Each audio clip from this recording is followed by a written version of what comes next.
संत पीर फकीर इस दुनिया में सच का राह दिखाने आते हैं, सच की बात बताते हैं।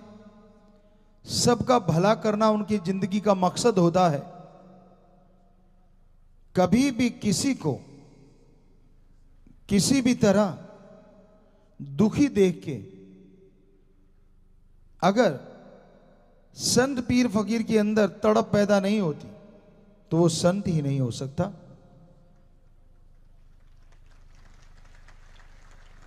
रूहानी संत, सूफी संत का मतलब ही ये है, आत्मिक संत कह लें, आत्मिक मंथन करता है।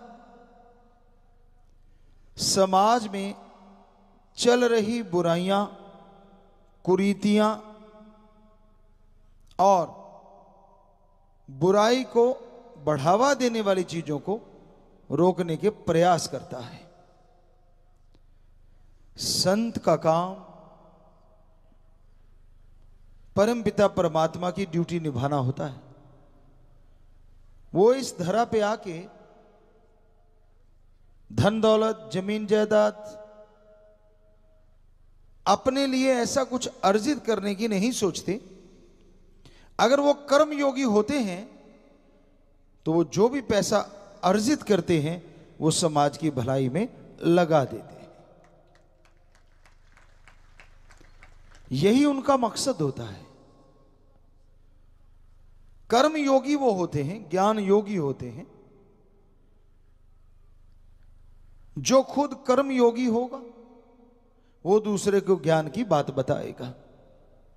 तो जैसे पिछली बार हम आप लोगों को बताया करते थे कि ब्रह्मचार्य आश्रम में जो संत पीर फकीर होते थे उनमें बहुत सारे ऐसे भी होते थे जो खुद कर्म योगी होते थे।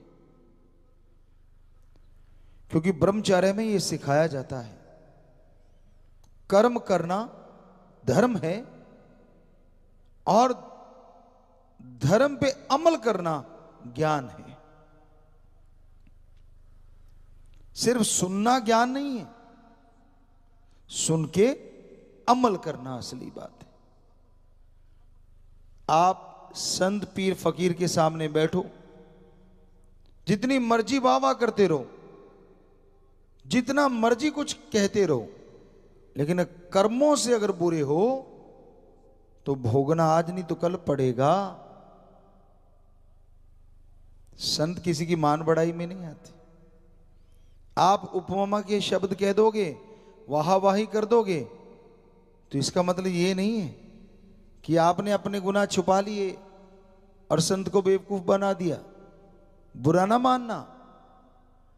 आप ओम हरि अल्लाह वाहिगुरु की किसी पाक पवित्र जगह पे जाते हो या किसी संत पीर फकीर के सामने और आप कहीं ये सोच लेते हो कि आप अपनी बातों से संतों को खुश करके कोई नियामत खरीद लोगे, ये तो आपका भ्रम है। इस भ्रम में मत जियो। कर्म करो और ज्ञान योगी बनो। संत जो ज्ञान बताएं, धर्मों के पाक पवित्र ग्रंथ, गुरु सहवान पीर पैगंबर ऋषि मुनि जो ज्ञान बताया उन्होंने, जो उन पे अमल करता है वही पवित्र जगहों पे जाके खुशियां हासिल कर सकता है।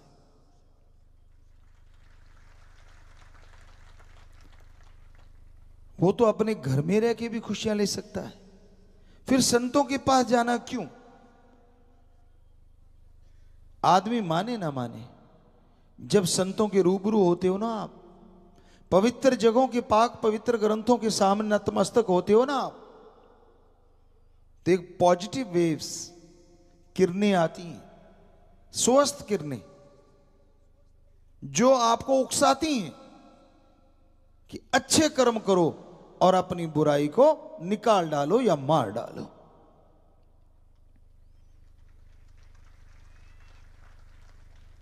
जो बुरा कर्म करता है उसके पास जाओगे तो नेगेटिव एनर्जी आती है, गलत सोच आती है, गलत भावना आती है और गलत ही विचार आते हैं।